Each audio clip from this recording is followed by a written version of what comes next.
Good morning, everyone, and welcome back. After 2 days of some super hot econometrics, we'll be shifting gears today, and you'll get to see some very cool econometrics. If nothing else, the weather is cooler today than it was yesterday. So more specifically, the last couple of days, you sort of should now know all about how to solve and estimate dynamic structural models, at least the baseline type that assumes that the agent you're looking at is fully rational and fully informed. Today, we're sort of then going to sort of think about sort of more, maybe perhaps more realistic settings where the agent is necessarily not fully informed and not fully rational. And so we're going to sort of you'll get to see sort of some frontier research on sort of like the theme of this year's summer school, namely expectations and learning.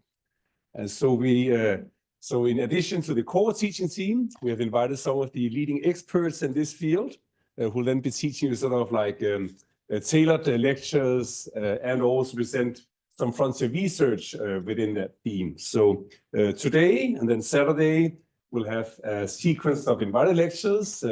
We'll then teach you about this within this theme, and then tomorrow, Thursday, and then Friday, you'll then the same lectures together with some additional speakers will then present their sort of current research within the theme of the conference. Okay, so the first invited lecturer is Orazio Attanasio, an old colleague of ours here at UCL. He's now at Yale University, as you can see. But Orazio still comes to London from time to time to visit old friends, and I guess also to work a bit at the IFS. But without further ado, I'll give the floor to Orazio. Thanks a lot very much for coming here. And is there something I forgot? Do we have a special schedule? A special schedule? Yeah, 9 to 10 and then a break. Oh yeah, so Orazio will be giving 2 one-hour lectures with 15 minutes break in between. So there'll be a 1-hour lecture now, 15 minutes break, and then another hour lecture. And then Bob Miller will sort of be taking over after that. Yeah. Okay. Thanks, Dennis. Thanks very much for the introduction and the nice words. So first of all, it's a pleasure to be back here. I hadn't been in London for a little while, so I'm really happy to be here, to be connected to UCL, where I worked for 24 years. So I have very fond memories. So as Dennis said today, I'm going to talk about new measures. And I've been thinking about these issues and actually trying to work on concretely on building new measures for maybe now 15 years. I still think that models, and probably the sort of models you guys have been discussing, are extremely important. One of the points that I want to one of the messages that I want to convey is that as you probably understood in econometrics, one of the most difficult problems we face is identification. And often we achieve identification of a complex models through a set of assumptions, either about the model itself or about the correlations between certain variables. So we need to find the instruments, as they're called. So an alternative approach would be to flip the thing around and say, oh, can we construct measures that can allow us to identify maybe the same models with weaker assumptions, and maybe even identify richer models. As Dennis was alluding to, maybe models that allow for deviations from full rationality or full information. And indeed, I will be talking a little bit about those type of measures. So what is, yeah. So this is the structure of my lectures today. I don't know whether I will be able to cover all of this material, but just to give you an idea, after a fairly lengthy introduction, I will deliver what I call the sermon. So what I think about this measurement stuff and that's relationship to theory. And those are the subheadings there of section 2. And there will be some technicalities because I think those are important too. But that's going to be the first part. And then I'll go into the examples. Originally I had 3 examples, but I said that's hopeless. So I'll do 2. One is some work that I've been doing on subjective expectations and how you can use them to estimate structural models of income dynamics. And 2, how you can devise measures of the quality of the information that people have in risk-sharing agreement and how that can affect the risk-sharing itself. Okay, so that's the plan for the day. We'll see when we split at the end of the first hours. So for the motivation for this whole agenda is that for many years, most economists, not all of them, thought that good empirical work can all be based on a limited set of measures. And the prevalent perceptions is that we can measure credibly what people do, what they buy, how many hours they work. We can probably measure their resources, their income, sometimes their wealth, and some constraints they face, but like budget constraints and prices. And then from these measures, maybe we can infer the nature or quantify the nature of preferences and other structural parameters, and maybe even some features of the markets that these individuals, these economic agents work with. However, this identification is often based on very strong assumptions. And these assumptions are about tastes, about beliefs, about expectations, about the information that people have. And pretty much these assumptions are needed because of the perception that information or data on preferences, attitudes, beliefs, and subjective expectations are not measurable. And we should not give too much weight to measures of that kind of things.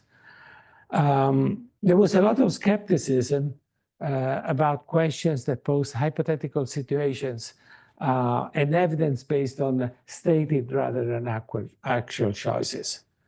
And it's interesting because if you, even now, if you look at other disciplines, like people doing marketing, and they use this stuff a lot. And as economists, if you go back to the 50s, people were discussing these issues. It was not clear that stated preferences in the hypothetical situations were completely unreliable. Now, having said that, there were good reasons for relying on revealed preferences, on choice data rather than stated preferences. Measuring hypotheticals, preferences, attitudes is very, very hard. There are framing effects and several biases. There was an interesting debate in the 90s and early 2000s on contingent evaluation. Jerry Hausman has a paper in 1994 where he says that these contingent evaluations were dubious. And then he went back in another paper in 2012, and the word he literally used is hopeless. And so that was the skepticism that was going on in the measuring. Some famous economists in a way flipped the thing around. They said, we don't need to measure this heterogeneity and stuff because it doesn't exist. So this is a quote from a paper published in the American Economic Review by Stigler and Becker. The title is what is on the slide, is in Latin. And I liked reading this quote. The tastes that neither change capriciously nor different importantly between people. One does not argue over taste for the same reasons that one does not argue over the Rocky Mountains. Both are there, will be there next year too, and are the same for all men. Interesting that the reference is to men rather than people or women, but this was the 70s. So things change, and not just on gender, but also probably on the perceptions that we economists have about taste heterogeneity and measurability. So the discussion on what to measure and how goes back a long time. In fact, the reason Becker and Stigler were writing those words is the tail end of that debate. Back in the 50s, Bloch and Marshak discussing random utility models. This is a quote that was given to me by Andy Kaplan, who has been very active in this literature. I've been talking to Andy quite a bit about this. And we are on the same wavelength, I think. And here, it's interesting that Bloch and Marshak make references to work by psychologists that try to measure not just the order of preferences, but the cardinality of preferences. And so if you look at the last sentence, the one in red, say, well, we might even think as observable the subject-verbal statement of the relative intensity of his preferences. Not only they were saying that one could rely on stated order of preferences over different objects, but also on the different, how much more I like croissant over pain au chocolat or something. And those are some of the, by the way, throughout the paper, throughout my slides, there will be lots of citations. And I believe that the slides will be made available. And there are some click buttons that give to the exact reference. And at the very end, you have the exact references. So you should, I hope I did this right, but it should be all there eventually. There's another great quote.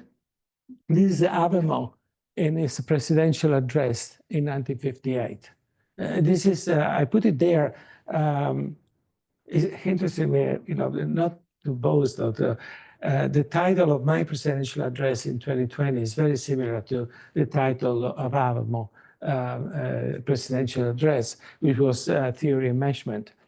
And the blue parts are particularly salient to this talk.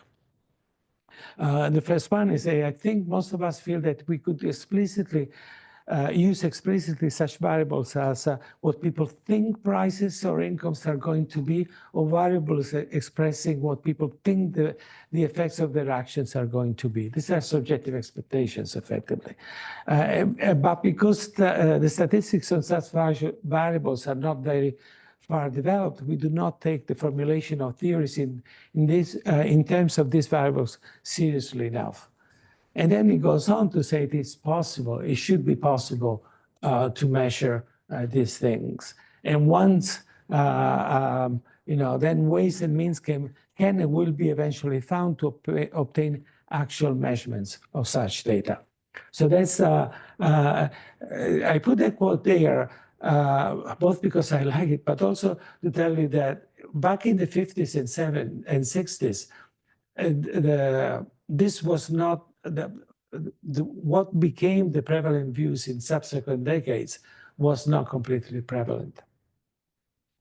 But the consensus went towards an almost exclusive revealed preferences approach, with the possible exception of experimental economics. Experimental economists have been trying a variety of different methods to measure preference, beliefs, and attitudes. And there's lots of really interesting lab work on various mechanisms to elicit individual preferences. The one criticism, so to speak, to have of that approach is that at the beginning was done exclusively in the lab, and with an almost more or less explicit attempt to ask the students that were participating in these experiments to isolate themselves from their own conditions. And so the attempt was to extract measures of almost homo economicus, and not related to gender, income, educations, and the like. That has been changed too. And more recently, experiments have been brought to the field and collected together with observational data to measure a variety of issues. I don't know whether this works. So these are some of the references, and you will find the exact actual papers at the end of the presentations. And so things have been changing. There's some interesting discussion about what we could and should measure. I really like this volume edited by Kaplan and Schott. And in particular, there is a very lively discussion between Gull and Bessendorfer, who are two theorists I admire a lot, and I've been using their work in a variety of contexts, and Kammerer on the other side. One arguing, the first two arguing what they call mindless economics, and the other one for mindful economics. It's funny because there are two extreme points of view, neither of which I agree with. I'm more for the midway. Gull and Bessendorfer say, economic theorists should do theory, and these are abstract concepts. Let's forget about measuring them. It's applied mathematics, if you want.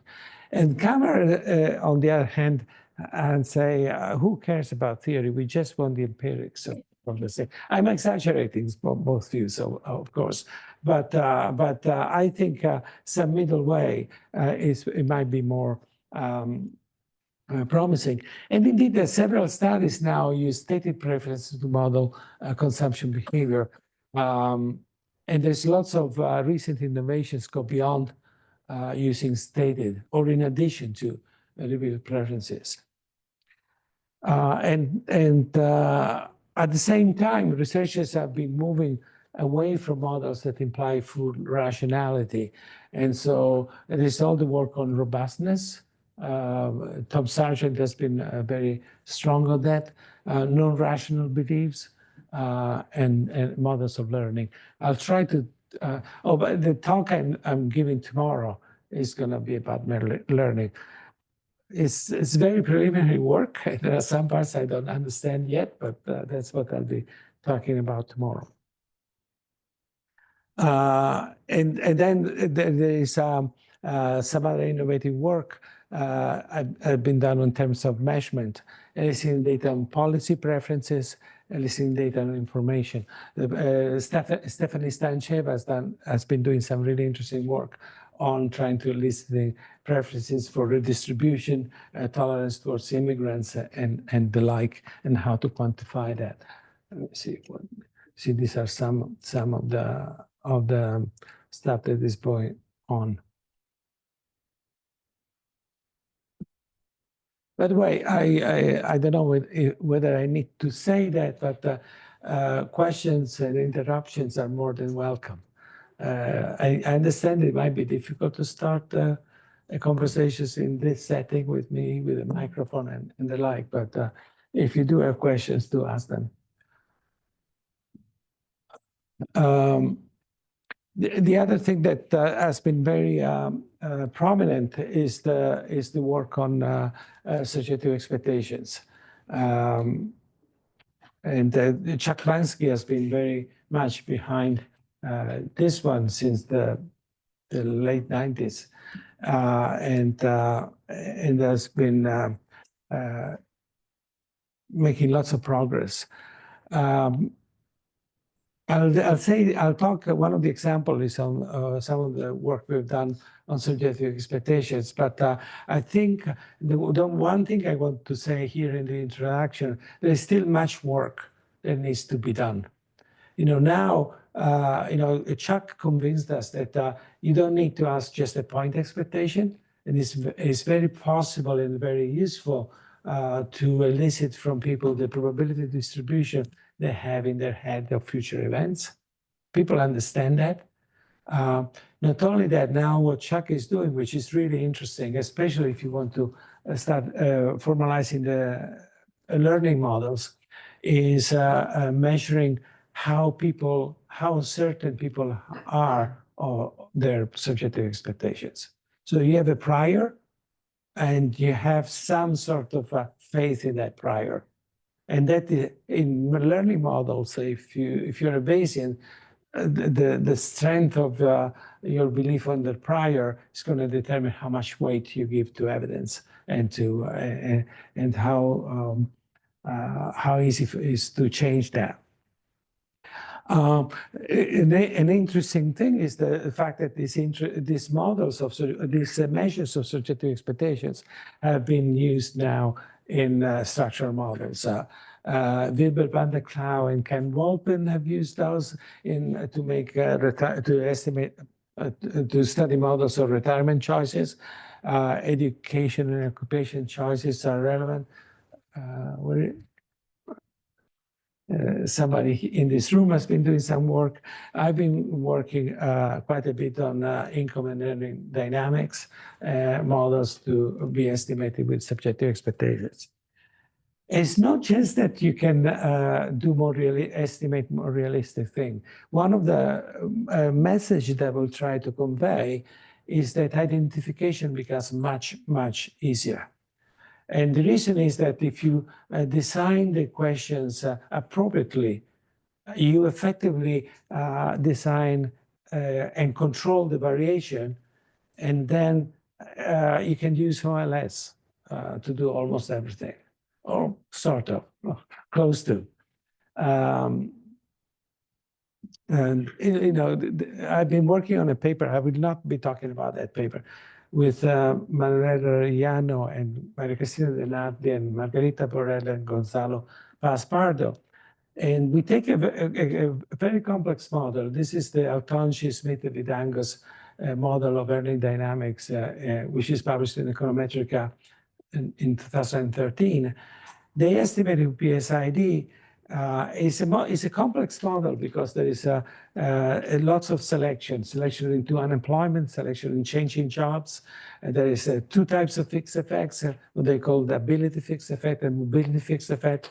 So it's a heavy model, and they have to use lots of assumptions, both functional form assumptions on distributions and some exclusion restrictions. And they use simulated method of moments. One version of the model they give up and say, our computers cannot solve this stuff. We take the New York Fed, in this project, we take the New York Fed data on potential offers that people have and what they do under these potential offers. And we estimate the same model, as I said, with OLS and GMM, everything linear. So it's not just the fact that you go more realistic, it's also you change the game of identification. Identification problems arise by the nature of the residuals of your equations. And once you design the question so that the residuals have certain properties, everything becomes much easier. So my encouragement is to say, to solve these problems, let's think of what we need to measure, and let's try to devise measures that allow us to address those issues. There's a measurement of beliefs and perceptions, and measurement of attitudes have been going on. Yeah. Yeah.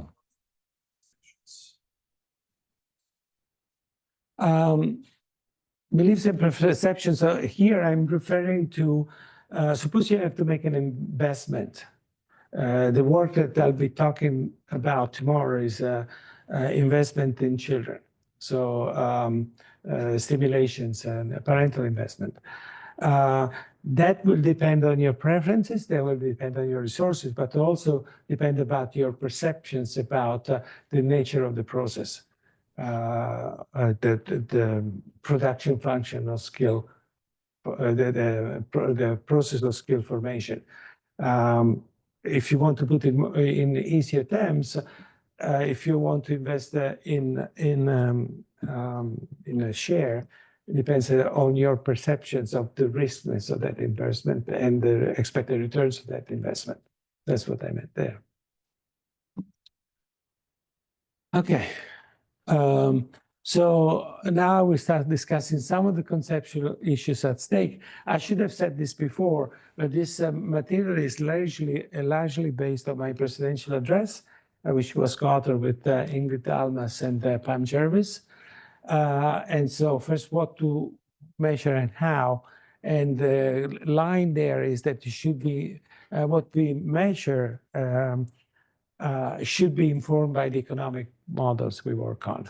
And so the theory, the models we're interested in should drive the type of measures that we build and the measurement tools that,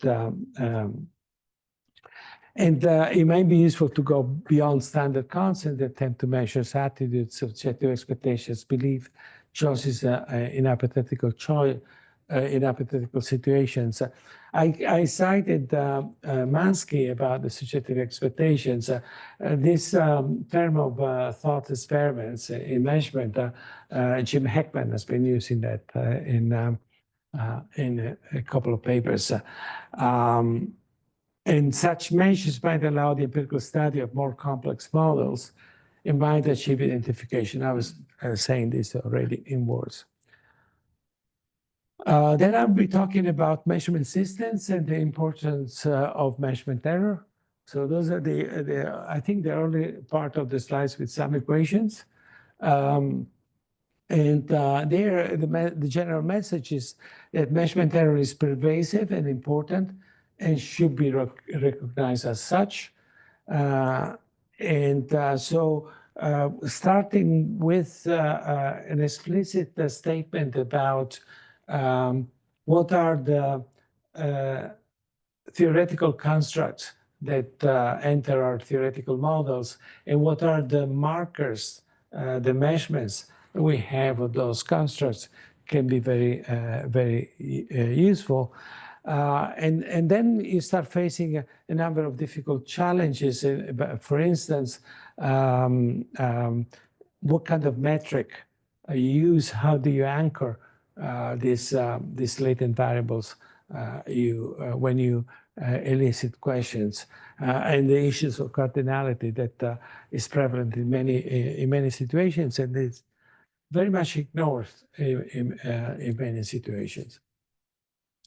And then I'll provide some examples of measurement and work and its use. So first I will talk about the subjective expectations and their use. This is some work that I've done with Manuel Arellano and Victor Sancibrián, estimating flexible income process in India and Colombia. And then the quality of information and risk sharing. This is a paper that I wrote a few years back, and it's about resharing an extended families network in Tanzania. This I will not be talking about. There was my third example. I don't know why it survives this particular slide. Instead, the second part, the adaptability of beliefs, is going to be the paper I present tomorrow. Okay, any comments, questions? That was my introduction. So measurement theory, what to measure and how. So economic models often use abstract constructs that are not directly observable. This seems a very vague statement, but you know, when you write down, say, life cycle model, just to mention something that I've been working on for many years, you use a model where utilities derive from consumption. And then at that level, what is consumption? Implicit in our use of certain quantities is already a theory, a model. You know, here, Gorman aggregation stuff from the 50s is implicitly used there. So under what condition can I use a single aggregate to measure consumption? And indeed, when you do, we work for a central bank and you say you worry about inflation. What is inflation? How do you measure price indexes? This seems pretty standard now, but there's behind that there is a demand system. And there are lots of assumptions. One thing that surprises me, for instance, is that now there is some work on the distributional effects that inflation might have. So obviously, my inflation might be very different from Dennis' inflation because he's much richer than me, and so he consumes different baskets of commodities, and there might be important changes in relative prices. That is now some people are looking into that, and given the big changes in relative prices that we've been observing over the last 20 years, that might be important. But beyond that, even keeping on inflation, very little, if no mention is made of quantity discounts and heterogeneity. So statistical agencies do work on that when they search for thousands of different prices. But the way they are aggregated, we don't know exactly how they do it. And yet, these things are very prevalent. So if you buy a can of Coke, you get a different price that if you buy 12 Cokes. And we don't consider that. So I'm talking here at a very simple level. Then you start looking at more complex models, and the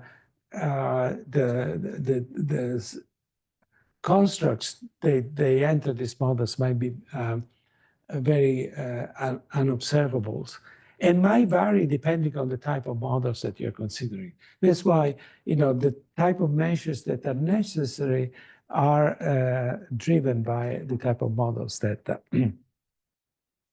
that you study. And so the next bullet point says that what we measure should be driven by the theoretical framework that organizers are thinking. Again, these are old examples. I already mentioned the second bullet point about demand systems. But even if you look at the GDP, the national accounting was pretty much inexistent before World War II. And I think the work that Keynes did with the general theory, and then Stone and Kuznets stimulated the establishment of modern national accounts. And that became a pretty much fundamental part of our economic thinking in macro and other fields. And I think was driven and was developed on the basis of certain theories. And so on the applied micro part, for many years, the prevalent practice among most economists was the exclusive use of choice data or objectively measurable variables. I added this last part of the objectively measurable variables is when I sent this, my first draft to Jerry Berman. I said, what do you say, choice data? We have been using anthropometrics for a long time, which is true. Among microeconomists, especially development economists, they use the measures of anemia and the like. So that's why I use that. But no measures of attitudes, choice and hypothetical expectations, beliefs, and subjective expectations. Here is another working on this address. Something that I enjoyed very much was to go back to read, and in some cases reread all papers. In the late 50s, there was a very interesting discussion and heated discussion between Jim Tobin and George Katona. So let me ask you, how many people know who Katona was? Even among the senior economists in this room? You do, good. So George Katona was, he was a psychologist / economist.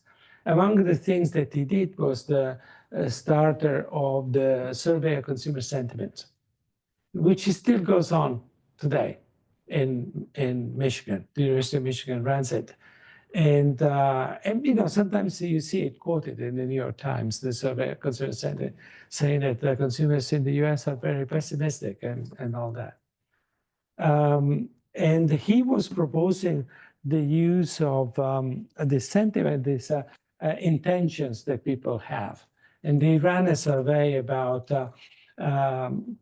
it included a few questions in the survey asking people, what is the probability you're going to buy a car? And Tobin wrote a scathing article published in '59 in the Review of Economic Statistics, basically saying that this thing is useless. This intention stuff is useless. And there were some replies, including a couple of, one by Tom Juster. Now, yet another question, who knows who Tom Juster was? Yeah, you know all this stuff, but you're the only one. How many people are here? About 80? So Tom Juster, who knows what the PSID is? Yeah, everybody does. Tom Juster started the PSID. Who knows what the HRS is? Everybody does. And Tom Juster started the HRS, contributed in a fundamental way to the HRS, which is one of the main panel surveys these days. And Juster was an incredibly clever man. Not only wrote an interesting paper criticizing Tobin about his critique of Katona, he also wrote a beautiful paper, and I'm amazed by this. Juster and Shea is an MBR work, not working, a little volume. Almost nobody knows this work, which I think is a shame. So what he did in that, even he doesn't know this paper. So it's a piece of work where they ran a survey and they added the question about of the following nature. Suppose that you have to buy a car, you want to buy a car worth $2,000. That was the prices of cars at the time. And suppose that you're offered these two loans. And the two loans that they were offered, hypothetically, were differing in maturity and interest rate. Which one would you choose, if any? And then they randomized across consumers, the respondents, the type of loan that they were, the baskets of loans that they were offering. The scope of all this, the goal of this exercise, was to estimate the interest rate and maturity elasticity of the demand for loans. And the motivation for that, mind you, this is early 60s, was they wanted to test for liquidity constraints. You know, Friedman was 57, Modigliani Bloomberg was 54. This in the late 50s, early 60s, we're writing about liquidity constraints. And the paper is beautiful. It's all with these beautiful graphs. The basic idea is that if there is a liquidity constraints, there is a kink in the budget constraint, the intertemporal budget constraint. So people should be inelastic to changes in the interest rate and elastic to maturity. Vice versa, if there is no kink or the kink is very smooth, people should be more elastic to the interest rate and not much to liquidity, maturity. And that's what they show. They show for different groups that poorer individuals or younger individuals seem to be less elastic to interest rates. So, you know, every time I present this stuff, I spend a few minutes on this Juster paper because I think it's very, very, very clever. The revealed preference become the main approach in economics. You see, here I put a few quotes from Samuelson 38. beautiful paper and gave origin to lots of really interesting stuff, all the GARP stuff that some people here at UCL have been doing. It's really clever.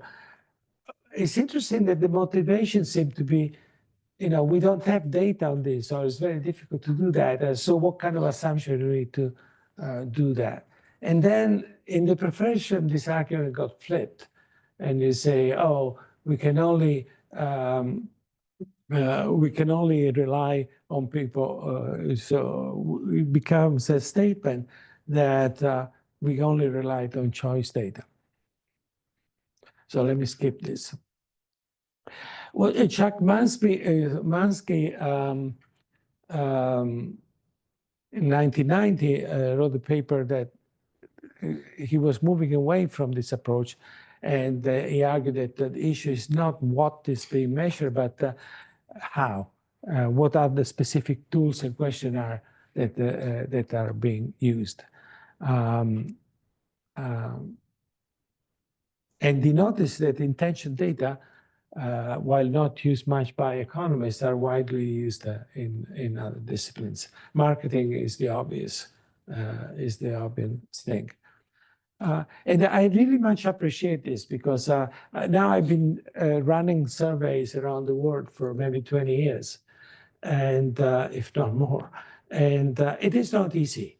And lots of piloting and validation is necessary to do proper measures, but I think it's worth it. Limiting the set of admissible measures lead to strong assumptions that are forced on empirical models that are estimated. So the lack of data on subjective expectations often implies the assumption of rational expectations.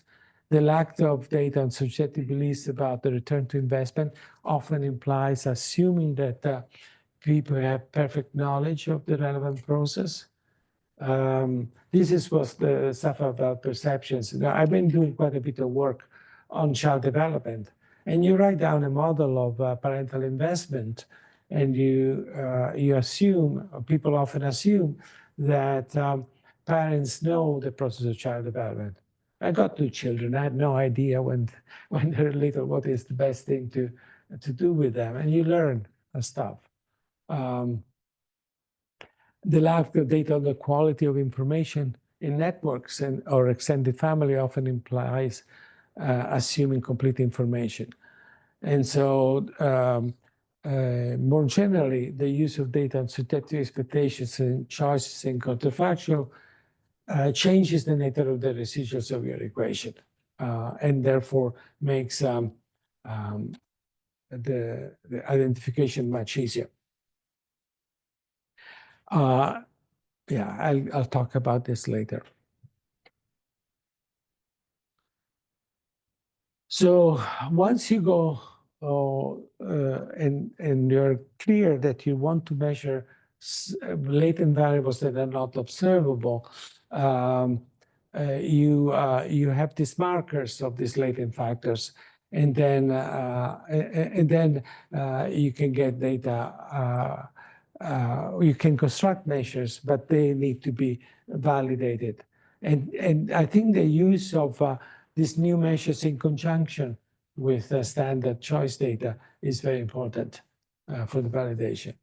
So measurement systems, this was I think the best approach to these difficulties is being explicit about the nature of measurement error and the existence of measurement error, and then you explicitly construct a measurement system. In this, I particularly like the way Cunha, Heckman, and Shanak did it in their 2010 Econometric paper. So they say, we have these unobservable factors. The measurement system relates the available measures to these factors. And once you go this explicit route, then you are forced to say, what is the nature of measurement error?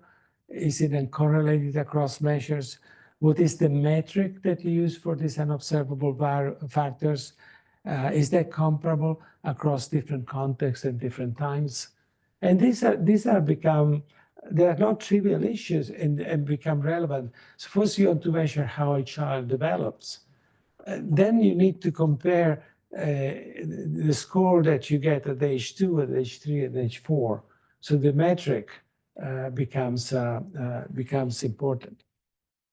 And do these latent factors have cardinality? Again, that depends on what kind of measures you're using.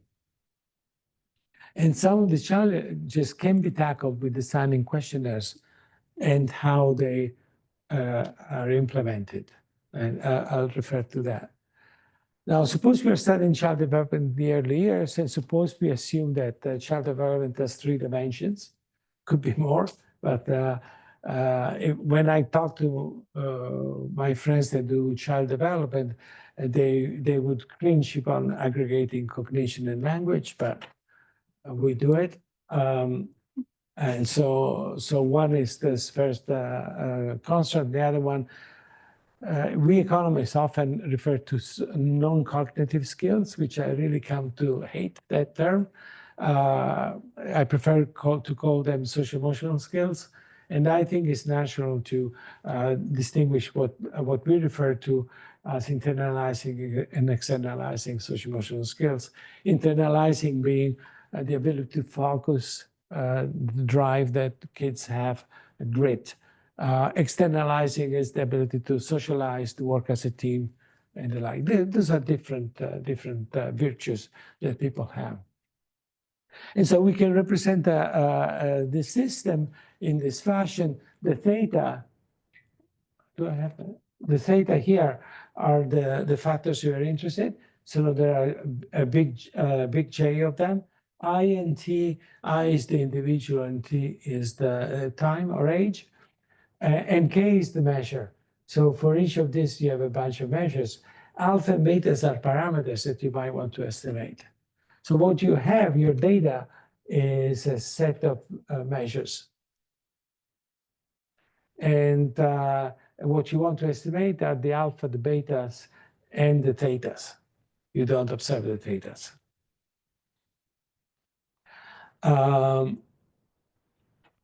And the epsilon is the measurement error. So now, already this system is very restrictive.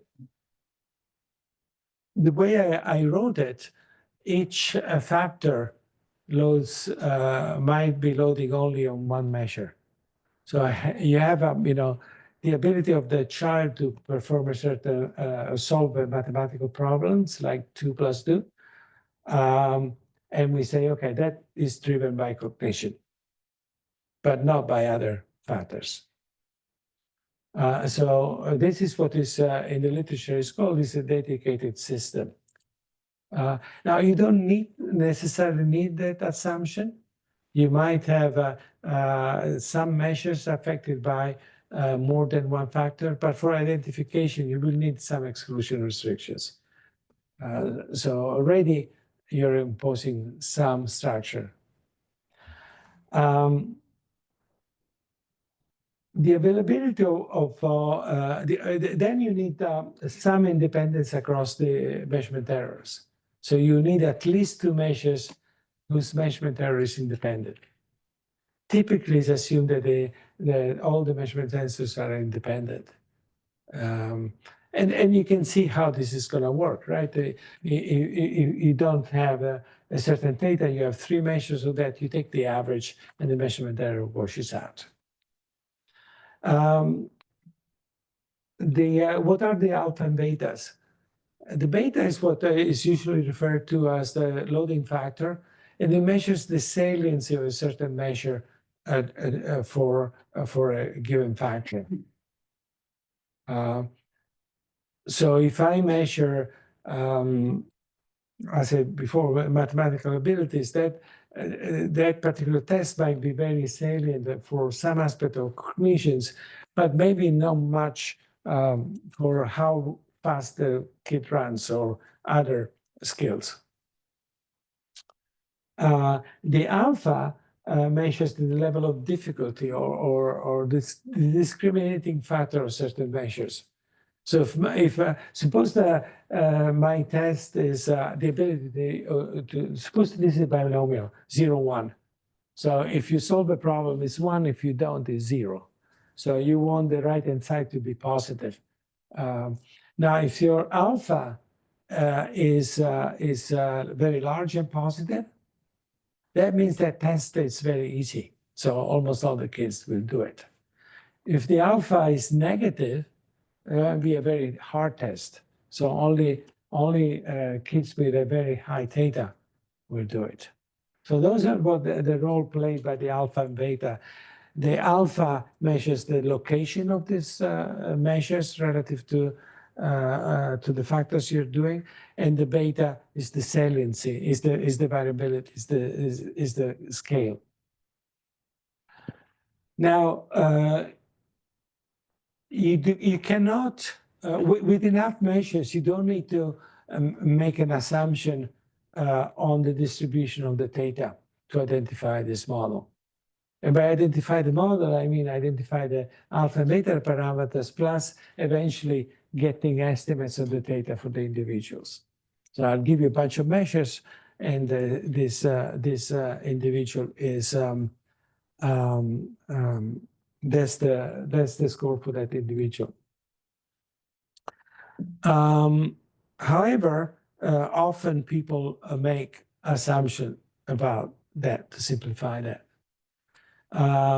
Now, not all the parameters of this system are identified. Typically, either you need to normalize one alpha and one beta, so the alpha and beta for one measure to 0 and 1 typically, and then you estimate the other ones.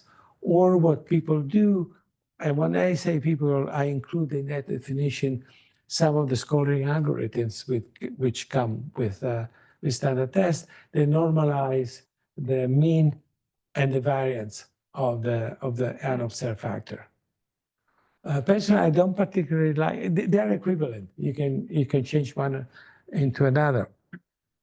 But I don't particularly like the latter one. First of all, because if you do this repeatedly, you're imposing. I've seen papers where you're studying child development and you normalize to 0 the mean at each age. So these children, they don't grow at all. So it's very easy to induce that kind of a mistake. But more generally, I think it's good to be forced. I'm using this as my metric. And that's you choose a beta and you put it to 1. In terms of so this is all stuff that I said, but I prefer to keep the formula in and then discussing it. Often, if you start working with the standard test in child development for really young children, a measure that is used often is the BSID, which is Bailey's scale of infant development. Now it's in 4th edition, I think, that just came out. What is the BSID? It's about 95 tests that you ask the child to do, or a psychologist does. And then you score the child, and it comes with an algorithm. And this algorithm produces a score. This child gets 92, and this child gets 105. Now, if you have the patience of reading the 150 pages of their manual, you discover that the scoring algorithm is based on a measurement system estimated on a sample a number of years ago of children in Florida somewhere. And so if you're using this test in Tanzania or in Chile, there is no reason why the alpha and beta should be the same in a different context. Suppose that it is not, but suppose one of the tests is that you show the child a picture of a boat. And suppose and so if the child associates the word boat to the picture, that's good. Now, suppose you ask this question to a child that lives by the sea and to a child that lives in the middle of the desert. It's a different level of saliency. The beta is going to be different. And so there is no reason why we should be using the standard algorithm, the scoring algorithm that come with many of these tests. And I'm giving you the example of the Bayes, which was one of my favorite hate projects at the moment. But the same is true for a variety of other tests. And there is no need for doing that, because once you get the items, you can estimate your own factor model, and you can look at it. You can look at the many of these factor models come with standard assumption, assume normality. That's another silly thing to do.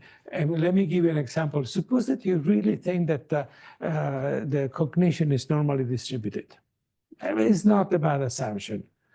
And now you're running an experiment where you're trying to improve the development of this parenting practices and the like. And suppose you are successful. And now in your treatment sample, it is an RCT, you have a control and a treatment sample. In the treatment sample, this normal distribution gets shifted. And suppose that the effect is just on the mean, so the distribution, the shape of the distribution doesn't change, the variance doesn't change. It's just you move the distribution to the right. Now you have two distributions, the treated and the control. If you put together two normals with a different mean, it's not normal. It's a mixture of normals. And so, and then you go and score your thing assuming normality. That's silly. So what I mean to say through all this is you need to do your homework and you do it properly. And so, for instance, an easy way you do it, you estimate the measuring system only in the control sample, and then, but even that is not great. You could do it differently. If you talk to Jim Heckman, he will say the intervention can change not only the theta, but it could only change the betas, the alpha and betas. If your intervention teaches the children on the items that enter the test, there is the teaching to the test sort of effects you need to take into account. All this to say that we have the statistical instruments to do it, the statistical tools to do that, and you have to use it properly, and you have to do some work. It's very tempting to go to Stata and push a button and say, okay, I estimate this model. You have to do some thinking about how to construct this. I'm way behind. So this is all the stuff that I want to say on the measurement system. This is my critiques of the Bayes and stuff. Okay. Let me try to finish at least the sermon. Normalization and anchoring. That's not easy. As I said, you can arbitrarily set an alpha to 0 and beta to 1, but you need to think carefully about which one to do it. Because that normalization defines the scale and location. There are several factors.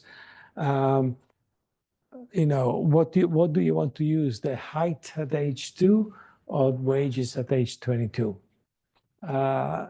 So and then you realize that you might want to use different, the sort of measures that you have at different ages are different. If you look at the child development test, the Bayes, you can use it up to 42 months.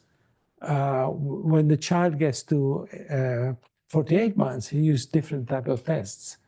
And so you need to find ways to link those things. And you have to put some work in making the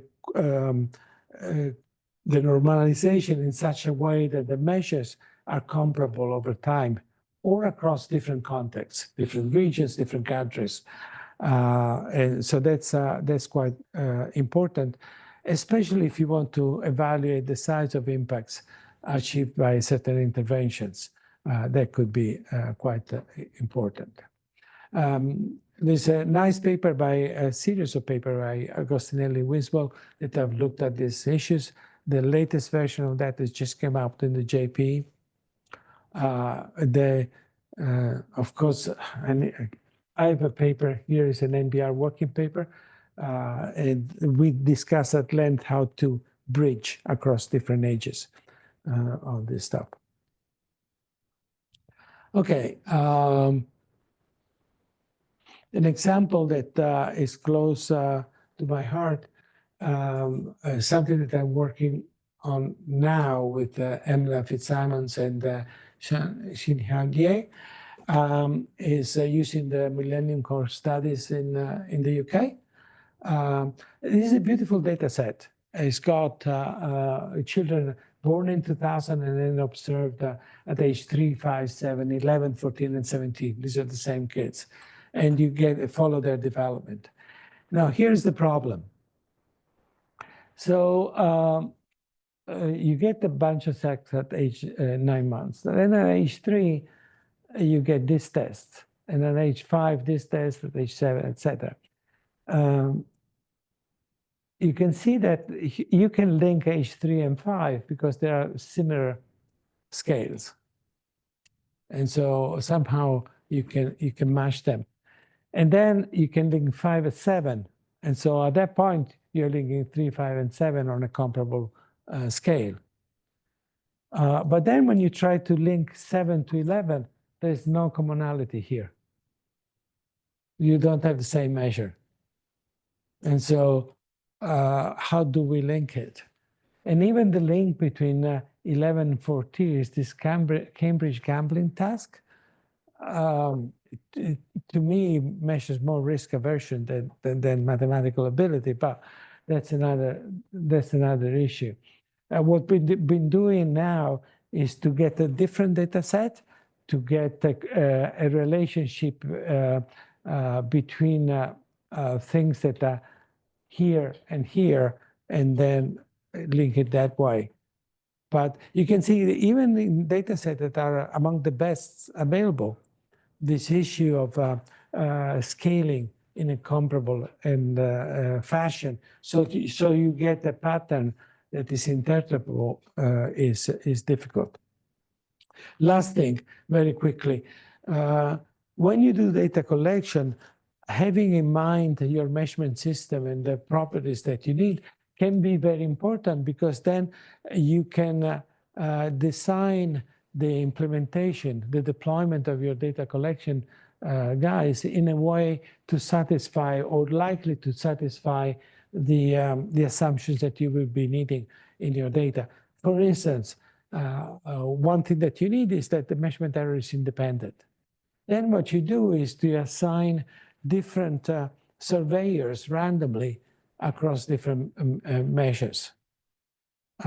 Or maybe you ask to collect these things at different time of the day. So that the measurement error, almost by construction, becomes independent across different measures. And there are ways. One thing that I was talking to Magne Mogstad about this, and of course he thought about it, and they implemented it in Norway. You know, if you are a data collection agency, these people spend a fair amount of money to maximize response rates, okay? But you never get a perfect response rate. So suppose then a solution to, and probably the response rate is correlated with other factors. So you don't get a fully representative sample, because participation in the survey is not random. Chuck Banksky, recently I was talking to him, now in the US, response rates to some surveys is below 1%. So you contact 100 people, one guy is willing to answer your questionnaires. So what do? These people invest money to get more people to respond.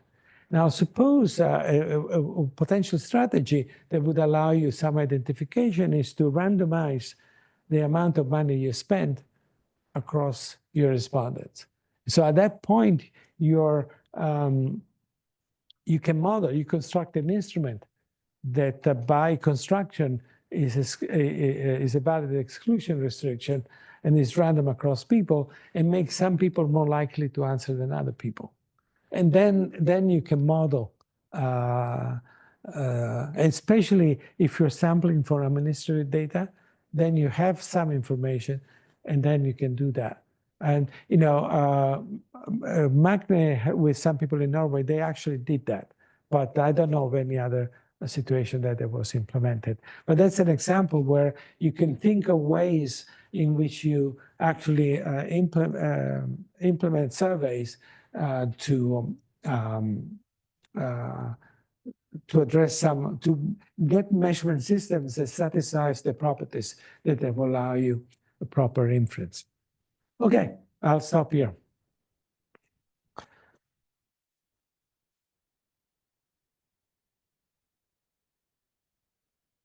For 15 minutes.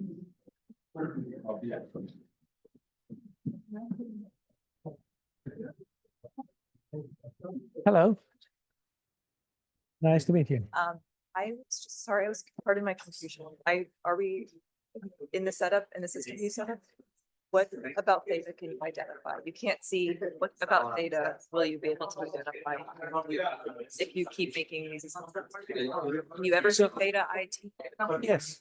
You can after With measurement error. Yeah. Because once you estimate the betas, yeah. I can give you betas, and then I give you a child with a certain score, and I say, okay, given my betas, my best estimate of the theta is. It's a best estimate because you don't know what the epsilons are. No. Yeah, okay. Yeah. And so if I were just asking as like a researcher, if I wanted what I feel like is useful for like a researcher or something is you get the theta IT of the firm and then they act on it. So yeah, the degree to which I just say that I'm doing my best to get theta IT. And yeah, it's still measured in there. yeah, But then and there are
Yeah, it's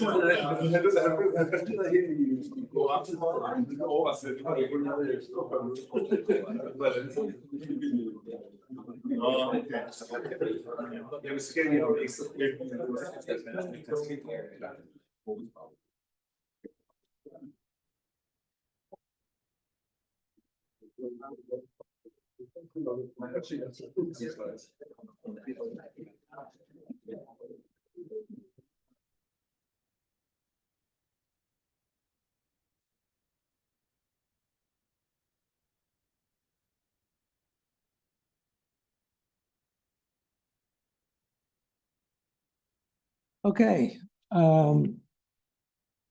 So I hope that first hour was not too boring with my sermon.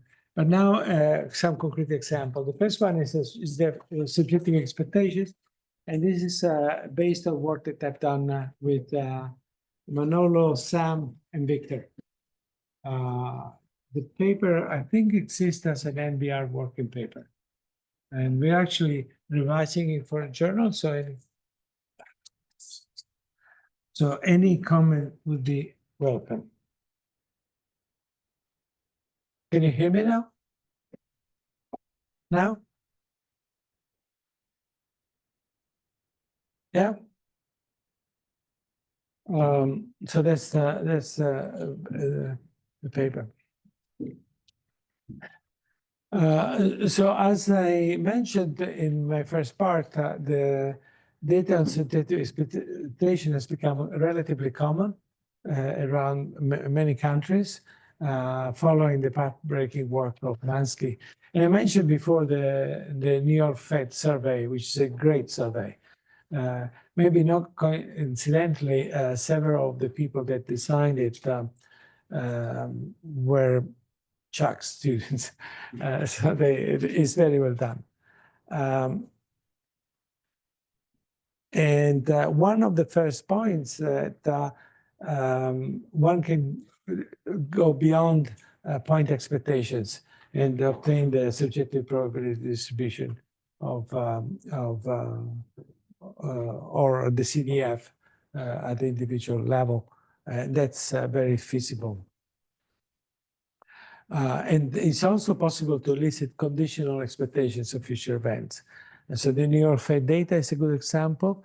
They have expectation of receiving an offer. So they ask, what is the probability you receive an offer? And that's asked both to employed and unemployed people. And then if you receive an offer, what's the probability distribution of the offer you receive? And that is done first with the point expectation, what do you think this offer is going to be? And then they ask, what's the probability that it's going to be 80% of that, or 90% of that, or intervals. And then in each bin, they ask the probability they will accept that offer and change job. So you can see here they construct into this counterfactual. So if you receive that offer, you'll accept it. And that's why it makes very possible to estimate complex model of individual behavior. There are some important challenges on how to do it, even for variables such as income. For instance, how do you anchor expected future income? Do you ask people, or do you use their current income? So in the Dominic Semansky, in their paper, they suggested that to elicit a range of variation. So you go to individuals. That's the stuff that I'll be using in the data that I'll show you in a moment in India and Colombia. You ask the minimum and the maximum of future income. Once they answered that, the interviewer divides that interval in subintervals and adds the probability of each subintervals. Alternatively, so that's the first I know of that was done was Dominic Semansky in 1996. What the New York Fed does instead, they take current income and they say, what's the probability that your income is going to be 2% higher, 4% higher? Or again, it's not point, it's the intervals. But they use as the anchor the current income. What's the unit of observation? Is the individual or the household? The data I will present you today is the household, which makes it a little bit easier. In the New York Fed, it's individuals, so individual earnings. And then if you do individuals and you are interested in household stuff, and there are several individuals within the household, do you ask the joint distribution as we or the marginals? And the joint distributions is very hard. I don't know if anybody has done. Okay. We get the marginals, and we dissipate it down, and then Okay. Good, but these are open questions, and I think it's still work to be done in that field. So a first use of the data is the validation of the questions of the answers that you obtain from those questions, and that can be done by relating the answers to observable variables, including actual realizations of the variables, or correlated with other observables, like if you're doing income, it could be education, occupations. And then it's also possible to devise questions that embed consistency tests. One of the first time we did this, it was in Mexico. We used the CDF. We elicit the CDF. Now, there are two ways that you can use you can ask the CDF. You can ask the probability that your income is below a certain point or above a certain point. And you can do it increasing or decreasing. So we randomize the sample.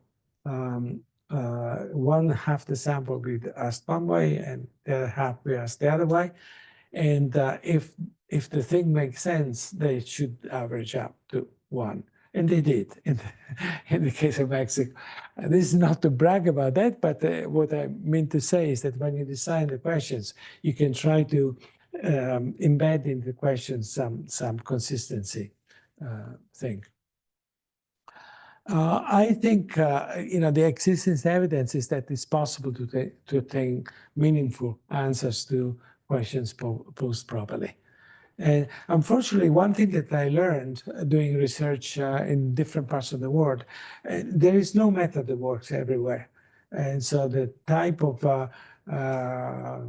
questions that you ask and how you ask, especially for probability, varies from contest to contest.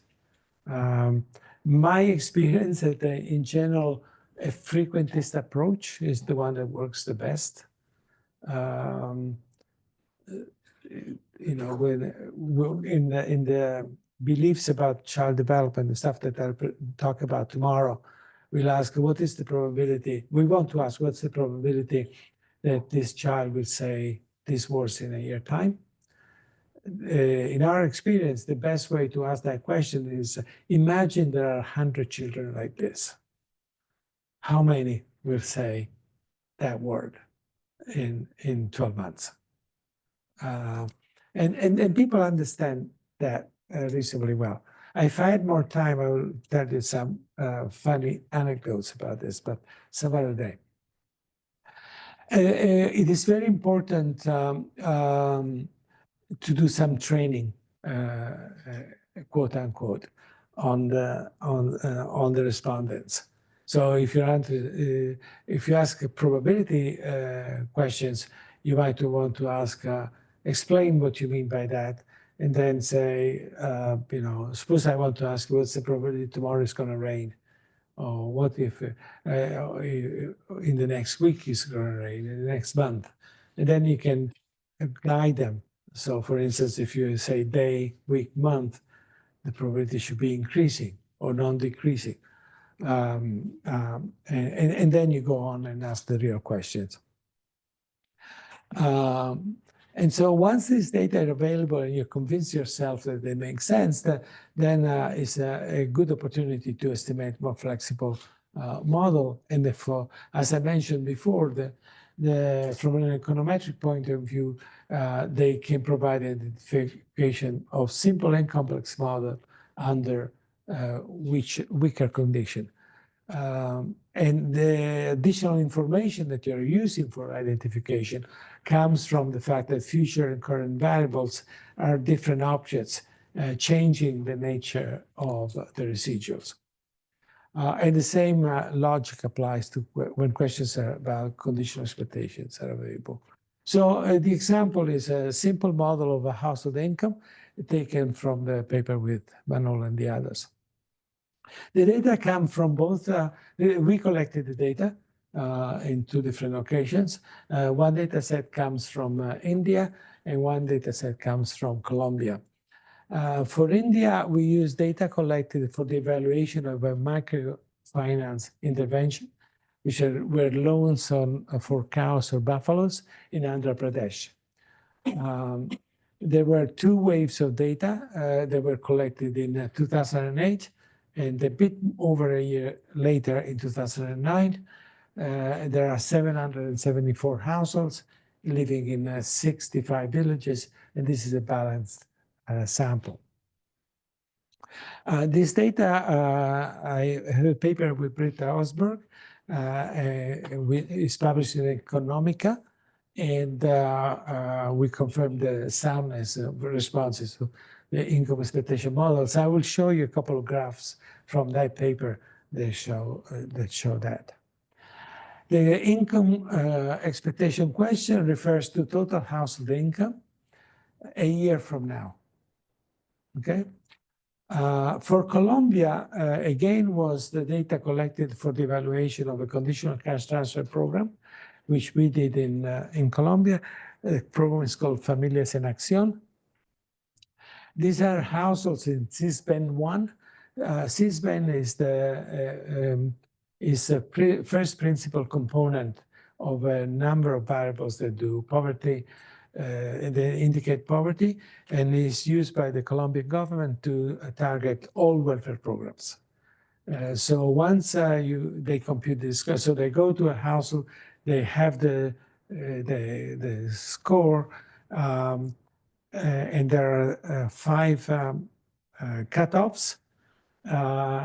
The guys that are below the first cutoff, so the poorest, which is about the 20% poorest of Colombians, they're called CISBEN 1, and they're entitled to some welfare program, including this conditional cash transfer. Some other programs are for CISBEN 1 and 2. Other ones are CISBEN 1, 2, and 3. Typically, nobody gets past that. So we used waves collected for that evaluation. So our sample belongs to the 20% poorest of the Colombia society. And they're all people living in a relatively small town, below 40,000 households, for 40,000 people in the town. This is because that's where the evaluation was done. And there were two waves that were collected in 2003 and then between 05 and 06. And we have a 2,230 households, so it's much larger, living in 122 villages. And again, it's a balanced panel. Now, the big difference, and that was a mistake, but you learn from mistakes. We asked questions about the expected income next month rather than next year. But that's life. So that's the way we did it. We used, in both cases, we used the Dominic-Zemansky approach. So the blue things are what you ask people. So you first ask the minimum and the maximum income for next year or next month. And the way the protocol says, imagine that everything goes super well next year. Everybody has all the work they want and they earn them really well. What is the maximum you're going to earn? And the minimum is that everything is a disaster and all that. And so that seems to be working. People understand what you want to know and they give you a sensible answer. Obviously, don't really, that's the big problem with this thing. You don't know whether this is really the minimum or is the second percentile, or for the maximum is the 98th percentile. You don't know that. But anyway, we got those answers. Those are the blue points. Then the interviewer computes A, B, and C. The red thing are computed by the interviewer. And those are the B is the average of mean and max. A is the average of mean and B, etc. And then the respondent gives you the probability of being above A, above B, and above C. And so the blue stuff is stuff that the respondents gives us, and the red stuff is computed by us. The methods were very, very similar. So there was some training before that. We used these rulers to assess to give the probability, to elicit the probability, so that they are shown a ruler, 0 to 100, and they point to the probability they want. And as I mentioned, the main difference is that in Colombia is the next month and in India is the next year. They were, in both cases, quite poor households. Surprisingly, these are distribution in US dollars, PPP, for the two countries. The distribution are remarkably similar. And that was a little bit of a surprise. But so that's what we find. To check the validity, so this is two plots for the two waves. This is India. This is on the x-axis is current income in logs, and on the y-axis the expected. Is the midpoint, the B point, is the average between the minimum and maximum. And they line up reasonably well. Guys look at the prediction 2008, 2009. Can you speak up a bit? Did you look at the realization 2009 against the prediction? Maybe in the paper with Britta we did, but I don't remember. I don't have it here in any case. This is Colombia. So you can see that it's a little bit noisier. There is a positive correlation between the current and predictive. The correlation is 0.63 in the left in the first round and 0.71 in the second round. So the subjective expectations give us information on perceived conditional CDF, which we match to the parameters of the structural model. Oh, I'm sorry. Do you know if this dispersion in the belief is related to, I don't know, household living in higher risk areas, like natural disasters are more common in some particular areas, so then they will have. Yeah, very, very good question.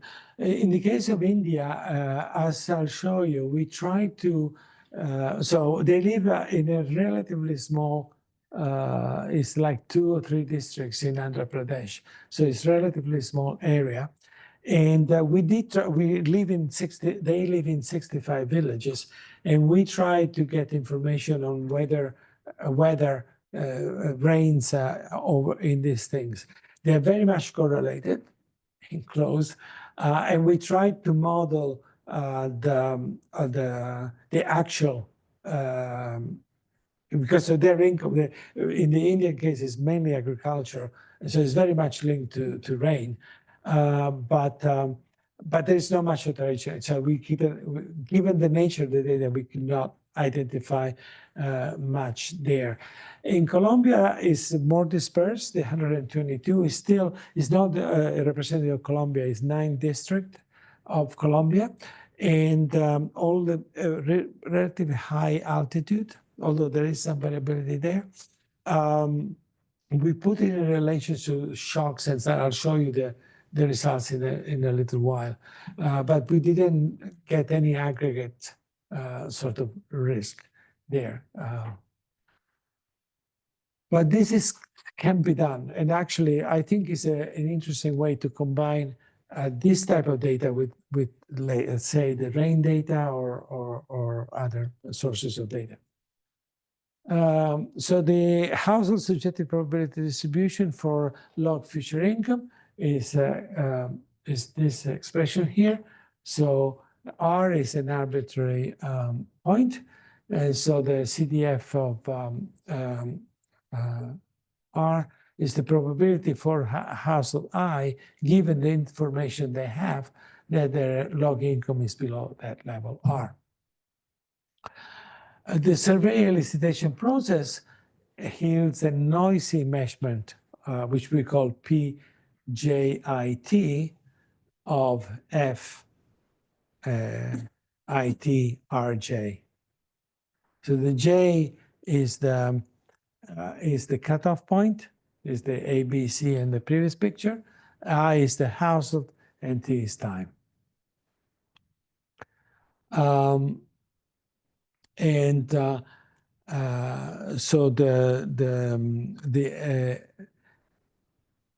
we denote with what letter is that? Cursive L, whatever, as the logit of that probability. So it's log of P over 1 minus P. We observe 3 points of FIT for each unit, but many units. So for each household is going to give us three observations, but we have many households. And we assume that the elicitation error additive. So the real log ratio is L star. We observe L, which is L star plus some additive error. The set IT consists of time invariant characteristics of the household. The time varying variable includes observable current income and indicators of poverty. We adopt the latent variable approach, assuming that the time invariant characteristics are captured by unobservable fixed effects, which we call alpha I. And this effect is meant to capture both the household level characteristics and village level characteristics. And we model that explicitly. And so therefore, our model takes the form this L star, which is the real one, will be at this point is a generic function, G of R, which is the cutoff point, the current income, other observable X's, and some unobservable fixed effects called alpha. And the only restriction is that G is a non-decreasing function of R, given that the R is the cutoff for the CDF. And we know that the individual fixed effects can be correlated with all the other points. So now we need to be specific about the type of model. And we'll start simple. We start with a linear linear model with fixed effects. So we say that yit plus 1 is equal to rho yit plus alpha I plus sigma. At this point, there are not even the observable x's. It's just they can be added very simply. And then given the logistic assumption on the V, the corresponding conditional CDF is given by this expression here, which is the probability that this residual here is below the cutoff minus rho it minus alpha I. Therefore, in this case, G is linear, and so we can regress the LIJT on the cutoff and the current income and have fixed effects. And so if you look at these parameters, you can map them into the structural parameters. So beta 0 is the variance of this, so it measures uncertainty. Beta 1 is related to the persistence of the process, and eta I is a transformation of the fixed effect. So this is a linear panel model with fixed effect and strictly exogenous regressors. And this can be consistently estimated by within group estimator to produce the unbiased estimates. So this is very similar, but there are some important differences. First of all, we noticed that we could, if there were no fixed effect, we could estimate this dynamic model with a single cross-section. And this is because the left-hand side is the elicited probability of this future event. And the right-hand side is the current income. So you don't need more than a single cross-section. If you have fixed effects, you need at least two. But the interesting point to notice here is that typically when you start doing panel data, you know that you have to be very careful to use simple within estimators because of what is now known as the nickel bias, which comes from the fact that the residual, the y is the same, yt plus 1 is the same variable as yt. So there will be a correlation there which will induce a bias in the nickel in the within estimator unless the t is large enough. This doesn't occur here because the nature of the residual is different. This is sort of a point that I was trying to make in the first hour, that the nature of the residuals, once you start using this data, changes. And so identification or a consistent estimator can be obtained in a much simpler way. And finally, the subjective expectation approach does not force households to have rational expectations in the sense of optimal statistical forecast. Now, this one, the linear one, in the empirical work, will simply add the axis, and we interact with the axis with the y, so it becomes nonlinear in that sense. We go past that, and the other thing we do is to use the techniques, the models proposed by Reggiano, Blandel, and Bonhomme in the 2017 Econometric paper, where now the odds ratios, the G function is very nonlinear. So there are nonlinearities both in the R's, in the cutoff points, that they get interacted with the Y's, and the Y's itself is a polynomial. And then the B is interacting with the fixed effect. So this type of model has got lots of heterogeneity. So the persistence, the variability, it depends both on different parts of the distribution and on the Y's, on the current income. But having said that, we can use the same approach as before because we got this linear equation. Once you specify the polynomials here, you can just go and run that. Given the nonlinearity, the model properties will vary with the current income realization, the quantile of the shocks, and the distributions of fixed effects.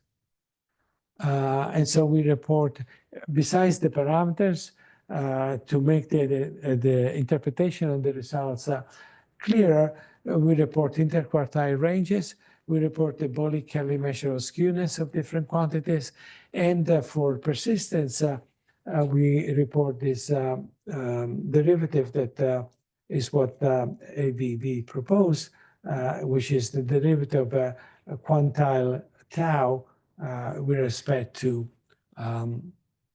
current income. And so, again, this rho can be a function of the quantile, and it can be a function of the income. So there is lots of heterogeneity in this process. Results, we can get a model with and without fixed effects. When the model includes household fixed effect, we also report how much of the variation is explained by the village fixed effect, as referring to the question I received before. With the Indian data, we obtained a measure of persistence of a row around 1 without fixed effect and 0.94 with fixed effect. So it goes down a bit, but not much with the introduction of fixed effect. Now, it's not that the fixed effect don't do anything, they actually play a role. In fact, if you look at the estimates of the sigma, once you introduce the fixed effect, it's reduced quite substantially. So if you exclude fixed effect, you are neglecting lots of, you're interpreting lots of heterogeneity as risk, which is not, which might not be. So these are the results for India, the numbers. So this is the estimate of the rho, 0.97, 0.93.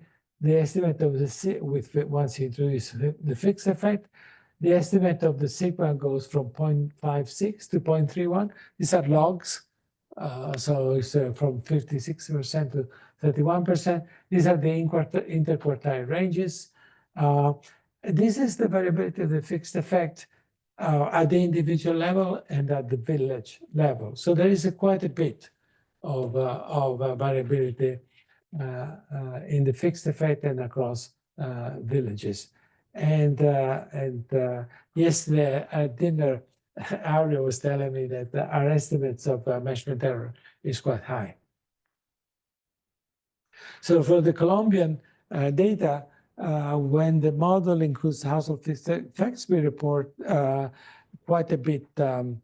Rho is quite close to 1, but once we introduce the fixed effect, the rho goes down substantially. So here, the 0.71 goes down to 0.5, the estimated rho. And the sigma goes down from 0.98 to 0.65 and 0.48 and 0.12. Still, the measurement error goes down quite a bit once you get the fixed effect, but it is pretty high. So you can see that the same methods yield pretty different results in the two contexts. It is a pity that one is monthly, the other one is a year apart. So we cannot say much about that. But that's, I think it's more driven by the different contexts. And now the first extension of this linear model is we introduce the observable axes, both on their own and interacted with the current income. And so now the rho will vary with the values of the axes. The axes in this particular specification are dummies. So this is dummies for the number of sources of income, and this is dummies for different types of shocks. So non-shocks, health shocks, agricultural shocks, other types of negative shocks to the household. And in the case of India, you can see that, yeah, there is some variability. The lowest level of rho is 0.87, which is here on the upper left corner, and the highest is 1. But they stay pretty high. And this has got fixed effect in it, this estimate, as you can see from here. And so that's the sort of thing that we get. And we still, the measurement error seems to be relatively large. So, relating to our conversation last night, Ariel, it is true, we do put some controls. Maybe there are some other factors, but nonetheless, the variance of measurement error is still there. One thing that we didn't do, actually, now that you make me think of it, I don't think we did it, is for each individual, we have 3 observations, because these are the points of the CDF. And I was wondering whether lots of it comes from variability around that or not. And this is a different set of axes. So these are still the number of sources. And this is what kind of activity is completely non-agriculture. There are very few households here, and more than 75 of their income is from farming. And again, in the case of India, they always stay pretty high, the estimates of rho. And the rest of it doesn't change very much. In the case of Colombia, again, these have a fixed effect. Remember, without any axis, what's about 0.5, the rho. And now it goes from, this is the number of earners, and whether their regular income, 75% of their income is regular, 100% of their income is regular. And there is, they go from 0.34 to 0.65, the persistence. Still much lower than what we see in India. And that's, again, with the number of earners and the shocks, the same type of results apply. So the Colombian data introducing observable doesn't matter for deviation from linearity, high persistence. So now we go ahead and estimate the AVB type of model with these polynomials. In the Colombia case, we introduce an observable does matter for deviation from linearity. High persistence is concentrated among households with 3 more earnings. As in India, we observe skewness decreasing with income, like in AVB, but with values in the positive range. For linear AR1, the model is not as strongly rejected on the Colombian data as it is for India, but it can still be rejected. So these are the results for the nonlinear model. And so this is the row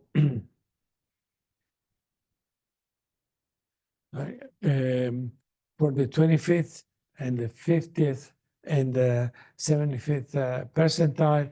And this is the first column for the bottom 10% of the current income, the median, and the top 10% of the current income distribution. As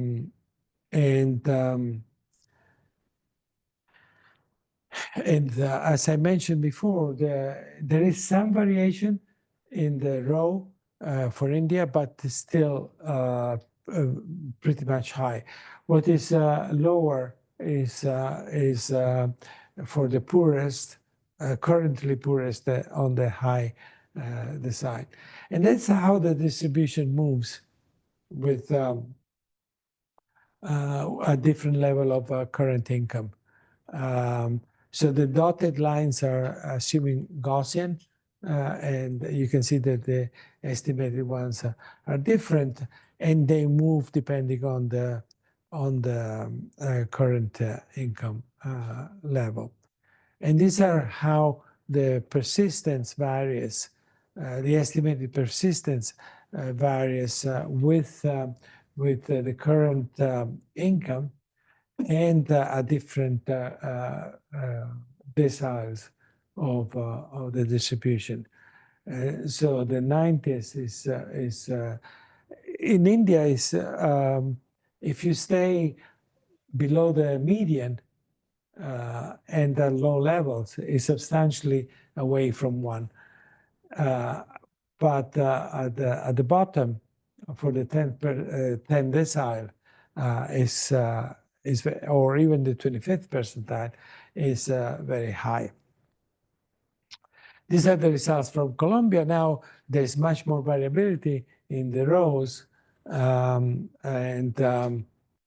you know, it goes from 0.59 here to 0.19 here. So, and you know, this is how the distribution moves. And these are, remember, in the case of India, they go up towards 1, and they got quite close to 1.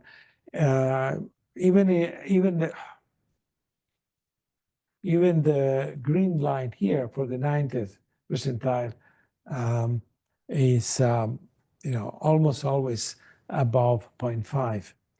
In the case of Colombia, it's very different level of persistence.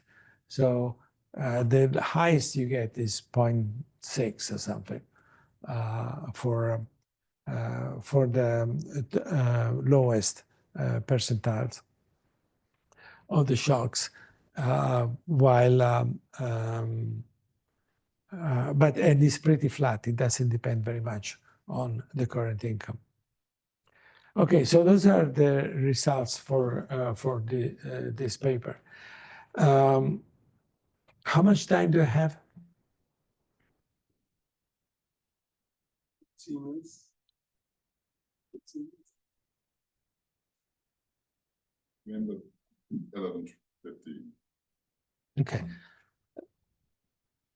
So let me go quickly through some of this material, not all of it, but I will say something. This is a paper that I published with Sonia Krutikova in 2020. It's the Journal of European Economic Association. And let me skip the introduction. What we do here, let me say in words, starting from this. What we do here, we consider, this is data that we did not collect. This was done by the Kagara Health and Development Survey, which was started in the 90s and has continued for many years. So we identify extended families. Okay, and the way we do that is because they sampled in the first 4 waves of the survey a number of families in Kagara, and then they followed over time, and this family develops, and they follow all the spin-offs. So now we have 10 years, 15 years, 20 years later, extended families, and these might not be necessarily anymore in Kagara, which is the white region over there. It can be all over the places. And then the interesting thing about the survey, let's go to 2010, say 15 years later. They go to all the members of the extended family. Suppose that Antonio, Dennis, and I are members of this family. Then they go to Dennis and say, does Antonio own a mule? Does Antonio own the house? Does Antonio own the... no, actually, it's wrong. They first say, do you own your house? Do you own a mule? Do you own a motorbike? Then they ask the same question about Antonio. They ask Dennis, do you think Antonio owns? And go through a list. Then they go to Antonio, and then they ask the same question about me. Does Orazio owns the mule, the house, and so on? Then they go to Antonio, again, ask all the questions. So what I mean to say, but for within an extended family, they ask a bunch of questions, 10 of them, on asset ownership stuff, about the self, the respondent, and all the other members of the extended families. Okay? So to show you where these extended families are, so this is the waves, and was the original one. This was in 2004, and this is 2010. So they move around. And that's the average member of the extended family in 2010 is 4, which is the third column. And this is the minimum distance where the mean distance they live from each other. So this is the questions they ask. So what we do to construct a measure of, let me say this in words, and because I don't have much time. We take the response they give to their own stuff, and we assume that's the truth. Okay, we know Dennis is a truthful guy. He will answer the questions in a truthful way. Then I estimate a factor model, which is from which I get a latent variable, which is a wealth level for Dennis. Okay. At this point, I have the parameters. If I get somebody that's got a bike, a mule, and a TV, but doesn't own land, my model predicts that this wealth index is 0.4 or 0.7 or 1. Okay. With these models, then I take the answers that Dennis gave me about Antonio, and I can measure how much wealth Dennis thinks Antonio has. And then I can do for everybody. At that point, I can compare Dennis' estimates of Antonio's wealth with Antonio's real wealth. So I can see how much, how close they are. And we judge that as the quality of information that is in the network. So let me show you some numbers on this thing. So that's the stuff which I just said, this factor model. That's the distribution of the true wealth in this sample. And that's the perceived wealth. So you can see that they're different. Not only that, but this measure of the quality of information, so it could be that Antonio knows a lot about Dennis, but Dennis doesn't know much about him, about Antonio. It's asymmetric, and we have measures of that. So that's the sort of quality of information measures. So given individuals I and J in a family, in family G, we could compute the absolute value of the difference of the two, or the absolute value of the difference of the exponents of the two indexes, or the absolute, the exponent of the absolute value. So we consider these three measures. Once we have these three, we can construct the indexes alpha ij. So this is Dennis and Antonio that belong to UCL, and this is index 1 and 2, where we use the first two measures, and this is index 3. These three indexes are constructed in such a way that these alphas vary between 0 and 1. So if they know everything, so the theta are the same, so their difference is 0, this measure will be 1. If the measure is very high, this measure will be close to 0. Okay? Once we get this alpha ij, we can construct adjacency matrices, which are typically used in network analysis. And said, before doing that, these are our measures. And this is the quality of information, how it varies with distances between people, and how it varies with the last time they spoke to each other. So they make sense. So if you're close to each other, those measures are close to 1. If they are far away, they are farther away from 1. If they talk very often, they are closer to 1. If they rarely talk, they're much smaller. Yeah. So if you go back to your slide on the measures, yes, so these are the absolute values of the estimated parameters or of their like ECDF. Sorry, say it again. Those are like the absolute value of the estimated parameters, or they're like empirical density. I'm not sure what the theta is given.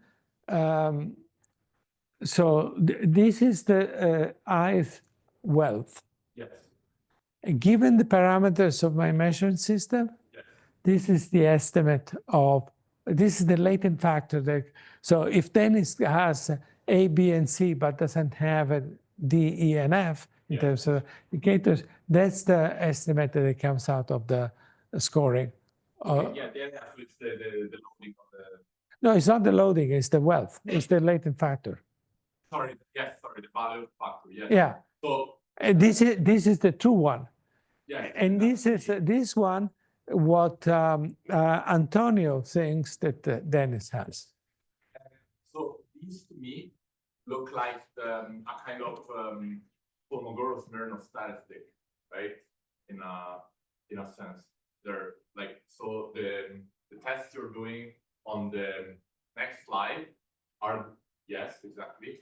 So then you, I guess these are basically like t-tests of the different versions, right? Yeah, if you want.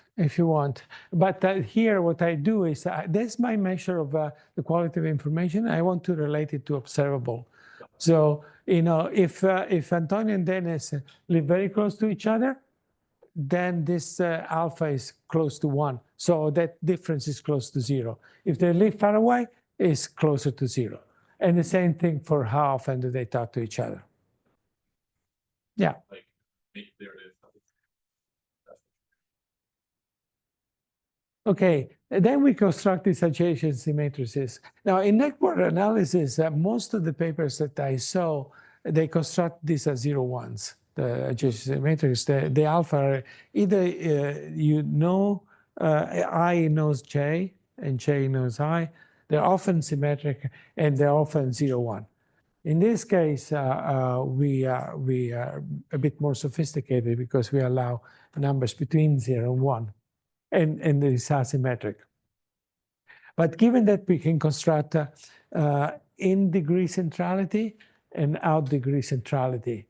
So in-degree centrality, it means how many people know individual I. Out-degree centrality is how many people individual I knows. Okay? Obviously, if it's symmetric, they will be identical. But they're not. And then we can control the average of all this is so this is for each individual in the sample. Here, for each household in the sample, there will be a different level of quality. Okay? So this is how they look like. In-degree centrality, out-degree centrality. This is how they correlate. These are for the 3 measures that I used of the difference, yeah? You can see that the 3 measures, they correlate. This is in degree, and they are very much correlated. The out degree is very much correlated. The in degree and out degree are not, these metrics are asymmetric. They're not, the correlation is around 0.3 between the in degree and out degree centrality. And this is the overall averages they're here, 0.79. Then we do Townsend style test of risk sharing, which is, you know, this is the theory of it. We first test perfect risk sharing, which is this stuff here should be 0. So in the idiosyncratic shock should not be correlated with changes in consumption once you control for the group fixed effects. And then we expand this analysis and say, okay, now suppose that we reject this. Suppose that there is these are bad shock and good shocks. Now we make the coefficient, the effect that the bad shock has in individual consumption, a function of the quality of information. And the same for the good shocks. And then we go and do it for the in-degree centrality, out-degree centrality, and the overall mean of the quality. So let me give you the results just for the nice ones. This is for the in-degree centrality. So the first one, you reject perfect resharing. You know, this is a standard Townsend result. Everybody rejects perfect resharing. Here, it says that, and you reject it especially for the bad shocks.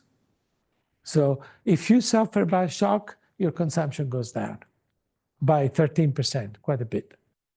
However, if you are a person who is known in the extended family, well, this is if you're unknown, you're living on your own, it's 0.45. But if this is 1, is minus 0.457 plus 0.413. So you almost get to perfect resharing if there is enough, if you are known by the others. And the same true for the good shock. Now, if you are well known, you pay a price for this insurance.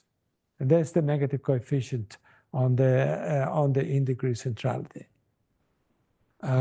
So this is saying that it's an indication that the quality of information does play a role in resharing. You're much closer to perfect resharing if the quality of information is good. And just 2 more minutes. If you go to out degree, there is nothing. So it's good to be known. But if you know lots of people, but nobody knows you, it's useless. And so I think that makes sense.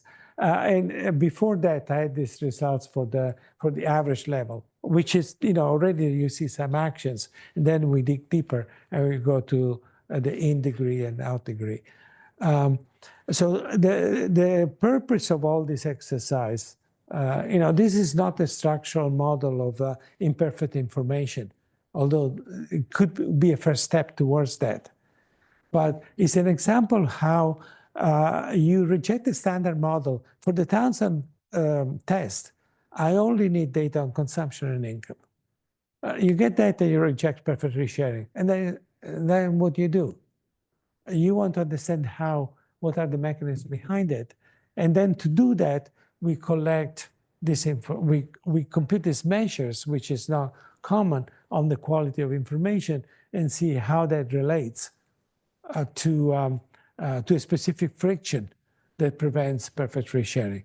So this wanted to be an example of how new measures can be used to analyze more sophisticated models. And I'll stop here. Sorry to go over time for a little bit.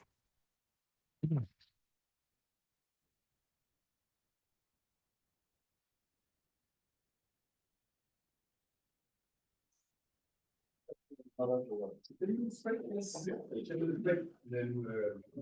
continue the more about estimating.